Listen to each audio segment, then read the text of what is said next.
Here is the exact same exercise being performed on the back.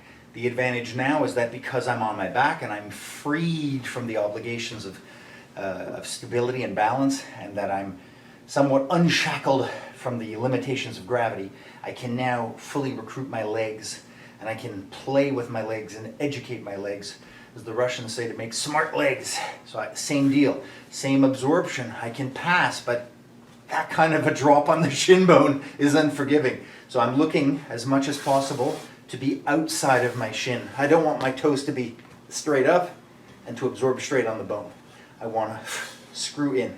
So you can hear the difference on the bone. Maybe you don't hear the clunking, maybe you just hear my scream versus my toes going just a little bit in to absorb on the meat. Right? So this is an important first point. As that pops off, whoa, I have to absorb with my arm. So at the beginning, it's best, choke it up, stay higher near the weight, and play with all of the ways that I can use my leg to pass that weight to my arm. I can sit. I can explore. This is more organic work, finding your balance. I can invert grips. The moment I invert grips, particularly on a mace, this is the greatest physical example I can give you short of holding a sword. If you think of a 10 or 15 pound bastard sword in medieval culture trying to swing it, it's very heavy.